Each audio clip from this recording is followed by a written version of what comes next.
अस्सलाम वालेकुम फ्रेंड्स, कैसे हैं आप सब। जहाँ रहें खुश रहें। आज आपसे भिंडियों की रेसिपी शेयर करने लगी हूँ। बहुत ही मज़ेदार वेजिटेबल है, ये भी बहुत अच्छी सब्ज़ी है। तो इसके लिए हमने जो है वो प्याज अलग से इसका ब्राउन होता है, इसमें ज़्यादा ऑनियन डलता है, प्याज ज़्यादा इस्तेमाल होता है। चले शुरू करते हैं। बिस्मिल्लाहिर्रहमानिर्रहीम।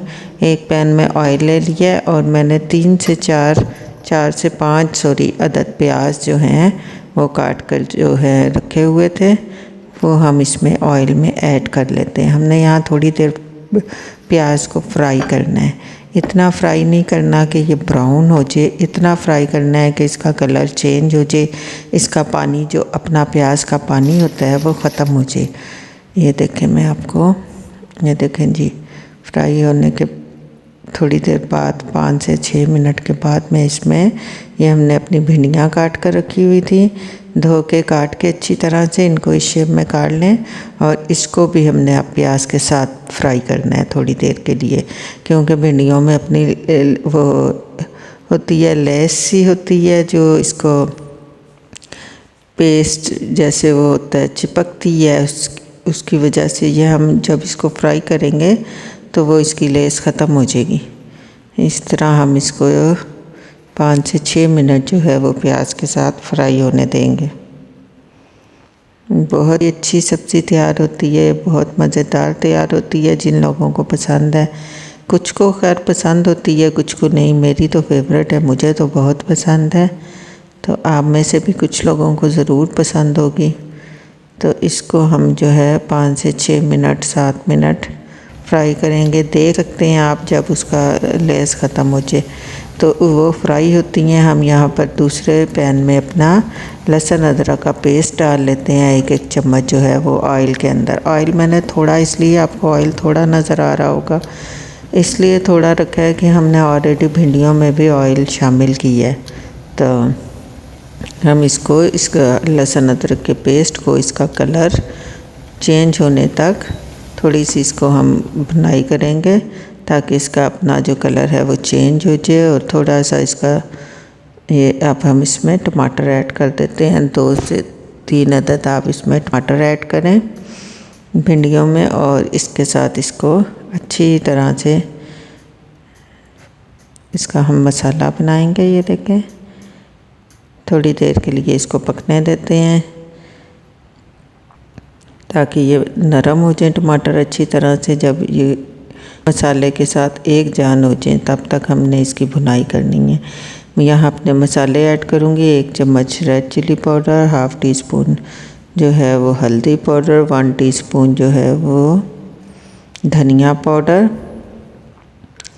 इसके साथ मसाले आप अपने हस्बे ज़ायका भी इस्तेमाल कर सकते हैं, ज़्यादा भी कर सकते हैं और कम भी। 1 चम्मच ही नमक का ऐड कर दूँगी, और इसके साथ हम थोड़ा सा इसमें हिलाएंगे इसे अच्छी तरह से, ताकि मसाले हमारे नीचे ना लगें। इस तरह इसको अच्छी तरह से हिला के हमने इसको थोड़ा सा ज़ीरा ऐड कर दूंगी, और इसको हम थोड़ी देर के लिए पकने देंगे। मसाले की आपने भुनाई अच्छी तरह करनी है।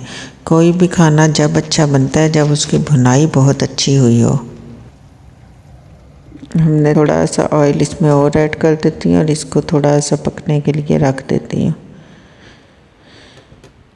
ये देखिए जी, बहुत अच्छा मसाले का कलर आ गया है, और ये देखें बहुत ही मज़ेदार सा, बहुत जायका इसका ज़बरदस्त बनता है भिंडी का।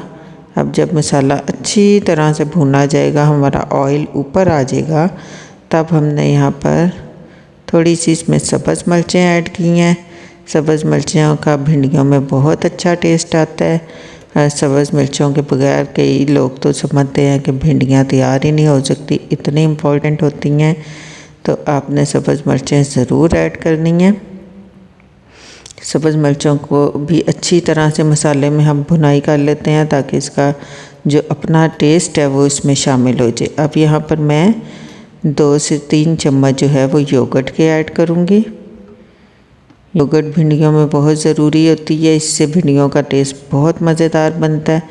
ये देखें जी मसाला, जब आप योगर्ट इस्तेमाल करें किसी भी सालन में या किसी भी चीज़ में हंडिया में डालें तो आपने लो फ्लेम में डालना है, हमेशा चूल्हा आहिस्ता कर देना है।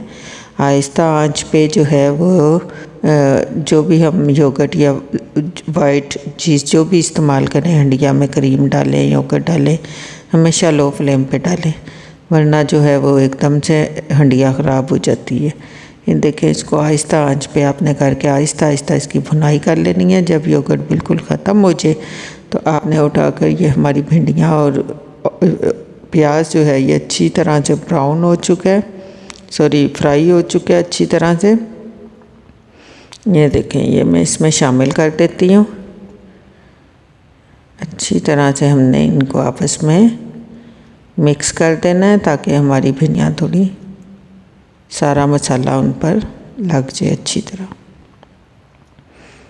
बहुत ही मज़ेदार ये वेजिटेबल होती है और बहुत ही हेल्दी होती है, तो आप ज़रूर ट्राई कीजिएगा। अब इसको मैं कवर लगाती हूँ और जब तक इसका जो है वो 4 से 5 मिनट हम इसको दम पे पकाते हैं। ये देखें 4 से 5 मिनट मैंने यहाँ इसे दम दिया था, ये अच्छी तरह से पक गया है। ये देखें ऑयल ऊपर आ गया है। जब ऑयल ऊपर आ जाए तो आप समझें कि भिंडियाँ हमारी तैयार हैं। आप इसे चेक भी कर सकते हैं अच्छी तरह गल चुकी हैं या नहीं, और मेरी तो यहाँ पर परफेक्ट गल चुकी हैं, इसलिए मैं इसको डिश आउट करती हूँ। आप भी ये रेसिपी ज़रूर ट्राई कीजिएगा और मुझे बताइएगा आपको आज की रेसिपी कैसी लगी। फिर मिलेंगे एक नई रेसिपी के साथ। अपना ख्याल रखिएगा, दुआओं में याद रखिएगा। अल्लाह हाफिज़।